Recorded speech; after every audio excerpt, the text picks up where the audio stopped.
Hey y'all, my name is Shannon Ray. Hey, so listen, real quick. Last week I was having a bit of a moment. I was in a place of distress. I was on an emotional roller coaster. Emotional roller coaster. Loving you ain't nothing healthy. Hip in action. Because I do not sit in that place often, because I'm not often at what feels like these multiple crossroads, these multiple chances for either an incredible choice or one I might regret later, I really felt myself needing care. I needed to be taken care of. Maybe I was going through it. But the thing about God, honestly, the thing about having a true relationship with God is that no matter how you are showing up, He will meet you there. Not only did He give me a message that blessed me and changed my outlook, but I believe it will also bless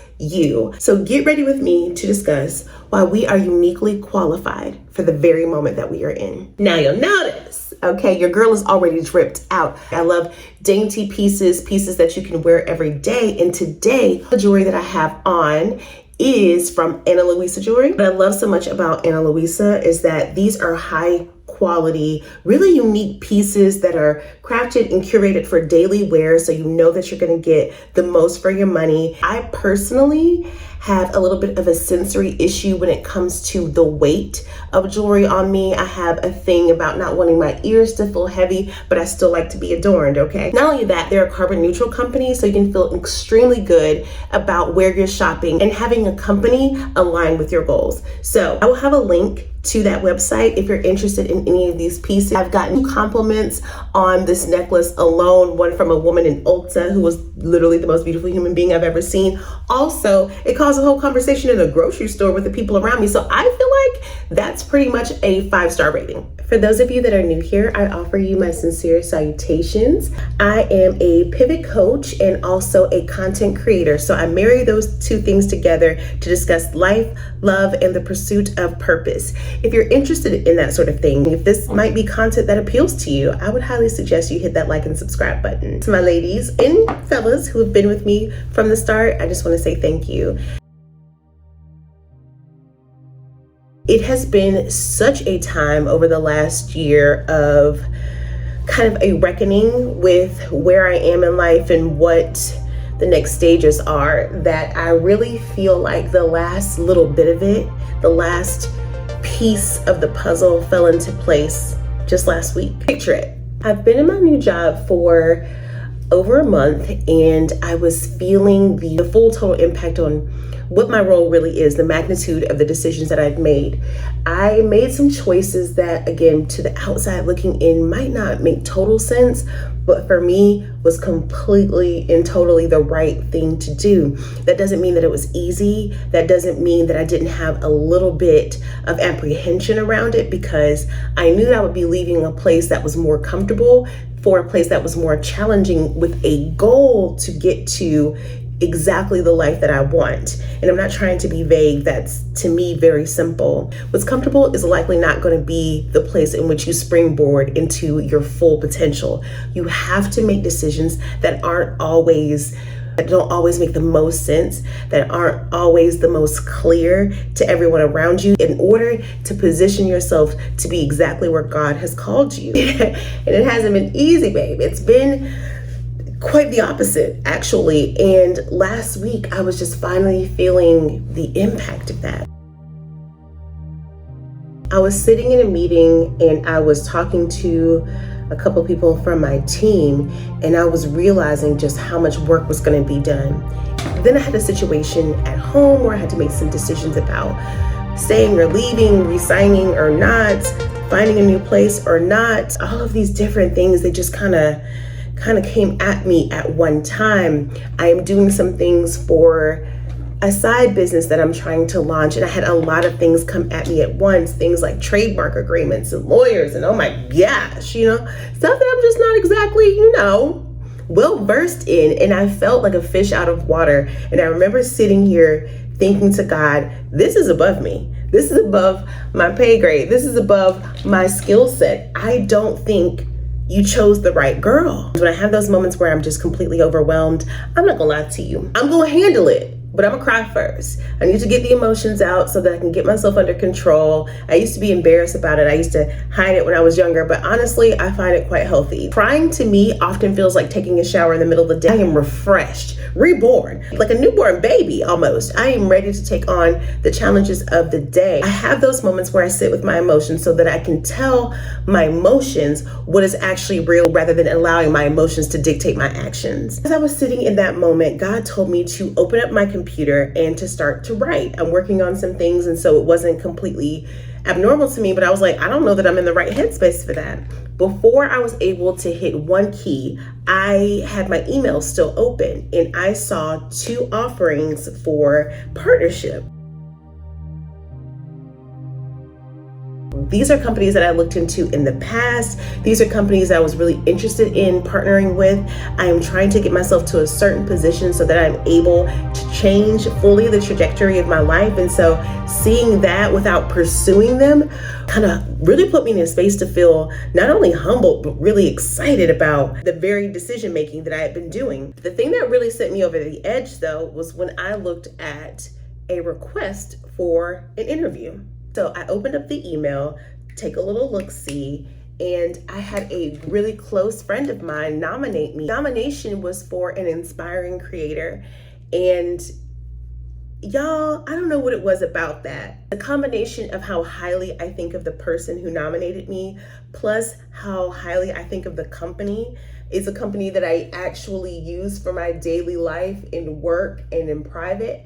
And to see that they were agreeing with her, that they liked my content, that they'd been watching my content, really just, it changed my entire mood. And as I was sitting there and I was reading through the questions and what I would need to do and what I would need to answer, I realized that if they saw me that way, when did I start skewing the lens in which I saw myself? I am in the very unique position where I get to be both student and teacher at the same time. It's a very vulnerable place to be new at something, to be a student at something, especially at this age and stage of my life and career. It puts me in a position where the insecurities of the past come up, the insecurities of, am I really good enough? Do I know what I'm talking about? Yeah, girl, you do. I uniquely do. In the Bible, there's that story with Esther, and she comes in as the queen after Vashti, and she spends about 6 months preparing for meeting with the king. What I've always loved about that story is that while we're so focused on what's going to happen when the king meets her, when the king sees her, that we almost miss the fact that while she's preparing for one thing, God has his mind on quite another for her. The preparation was still key. And while she might have thought it was going to go one way, God had a much, much bigger plan in place for her. He had a much, much bigger destiny prepared for her. It always amazes me what a little brushing up can do.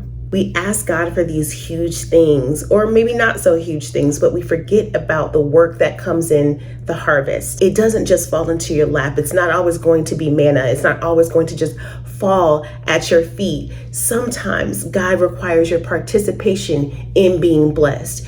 I had lost sight of what the situation was, of the fact that I was new did not mean that there wasn't space for me. It did not mean that I wasn't able to fulfill a need. It actually meant that I was able to see the organization with fresh eyes. I'm able to see the team with fresh eyes, which is what is needed in this time. I'm uniquely qualified to give them what they need.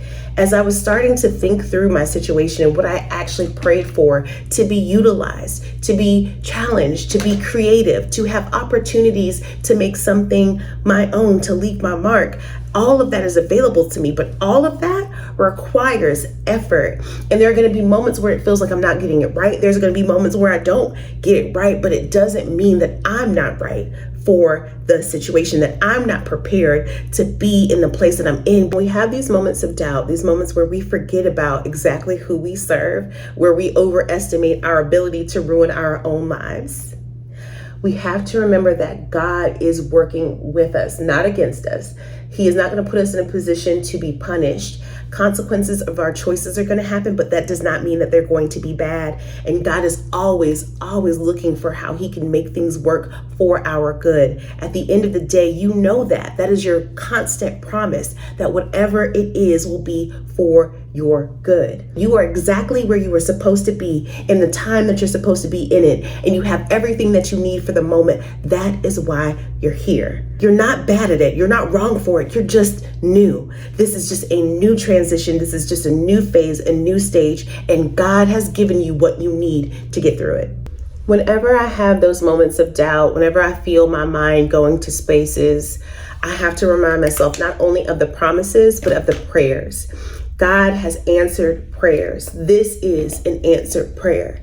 I have affirmations that I say to help remind myself of just how much God loves me, how much God favors me. A lot of it is Bible verses because everything we really need is really in that book. And I recite them over myself. What I've been doing lately is putting on the full armor of God. I've been going through those verses and reminding myself of the power that God has placed within me through his presence within me. I take that seriously. I take that to heart. I hope that this video has been encouraging to you. I'm not doing too much with the lips because I'm literally going to work. I'm literally getting ready for my day. I hope that this video was impactful for you. I hope that you enjoyed this video. I hope this message resonated with you. I hope that this serves as a reminder that not only are you absolutely where you're supposed to be, you are qualified to be there. And anything that you need, because you're not doing this alone, God will bring to you. I hope you have the best day ever. I love you, and I'll see you on the next video. Bye.